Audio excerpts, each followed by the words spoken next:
کہ اللہ سے بڑی ہی ندامت کے اظہار کے ساتھ بخشش کی التجا کرے، اللہ کی طرف پلٹنے کے عزم کا اظہار کرے، اپنے اس ایمان کو پھر سے تازہ کرے جس میں کمی کی وجہ سے گناہوں میں ملوث ہوا۔ کسی بندے کا حق مارا ہے تو اسے راضی کر لیں، اور اب یہ سوچ لے کہ کچھ بھی ہو جائے اب اس نے ایک پاکیزہ زندگی ہی بسر کرنی ہے۔ ایسے لوگوں کی توبہ نہ صرف قبول کی جائے گی بلکہ ان کے نامہ اعمال میں برائیوں کی جگہ اللہ سبحانہ و تعالیٰ اچھائیاں تحریر فرما دے گا۔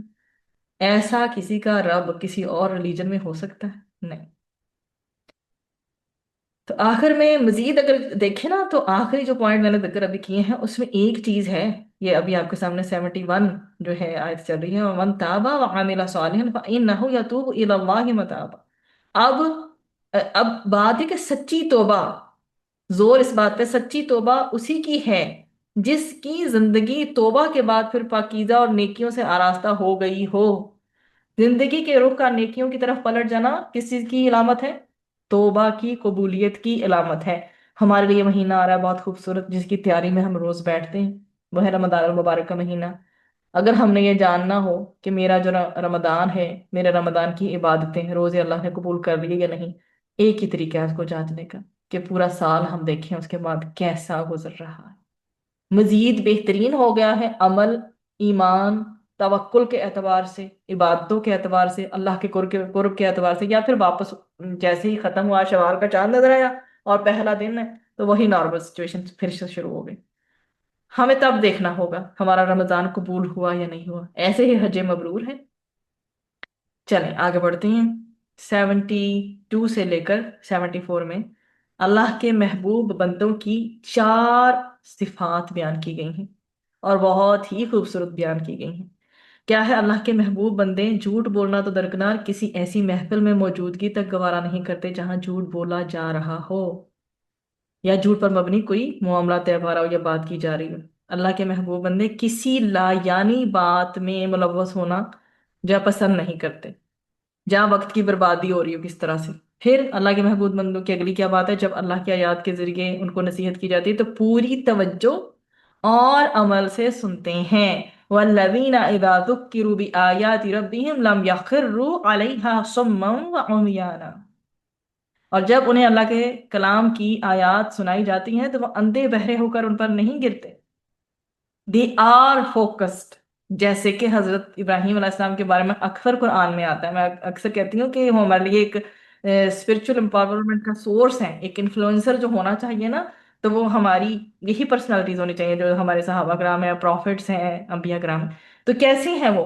جب اللہ کے ظاہر ہمارے لیے ریمائنڈرز ہیں، ہر روز یہ قرآن کی آیتیں دیز آر ریمائنڈرز فار اس، یہ ہمارے لیے نصیحتیں ہیں، ٹھیک ہے؟ جب یہ ہمارے سامنے آتی ہیں تو ہم پوری توجہ سے فلی فوکسڈ ہو کے سنتے ہیں، یا بس گئی گزری بات، یا آپ کے سامنے اب دورہ قرآن بھی چل رہا ہوتا ہے، آپ یا تو اپنے کاموں میں سے سن رہے ہوتے ہیں یا پھر اسے فوکس کر کے سنتے ہیں، تو ہمارا پھر قرآن کے ساتھ کیا بیہیویئر ہے؟ پھر بہت ہی خوبصورت دعا، اگر کوئی اپنی اولاد کے حوالے سے پریشان ہے یا نہیں ہے، یا اولاد کہ آپ چاہتے ہیں ان کی بہتری ہو، تو اس قدر کمپریہنسو یا جامعہ دعا ہے۔ کیا ہے جی؟ اور والذین، اور وہ لوگ یقولون کہتے ہیں کیا؟ ربنا حب لنا من ازواجنا وذریاتنا قرۃ اعین وجعلنا للمتقین اماما۔ کیا کہتے ہیں وہ اللہ کے محبوب بندے؟ اپنی بیویوں اور اولادوں کے لیے کون سی دعا کرتے ہیں؟ پارسائی کی دعا کرتے ہیں، اللہ سے التجا کرتے ہیں کہ روز قیامت انہیں ایک ایسے گھرانے کے سربراہ کے طور پر حاضر کیا جائے جو کہ متقیوں میں شمار ہوتا ہو۔ بیویاں شوہروں کی آنکھ کی ٹھنڈک بنے، شوہر بیوی کی آنکھ کی ٹھنڈک بنے، اور اولادوں سے دونوں کو ٹھنڈک نصیب ہو۔ ٹھنڈک کا نا میننگ بہت ہی واسٹ ہے یہاں پہ۔ ہر طرح کی جو آسودگی، خوشی، پیار، محبت، سورس آف کمفرٹ جو آپ کو اپنی اولاد سے یا میاں بیوی کو ایک دوسرے سے ملتا ہے، وہ سارا کا سارا اس میں آ گیا، خزانہ ہے پوری یہ آیت۔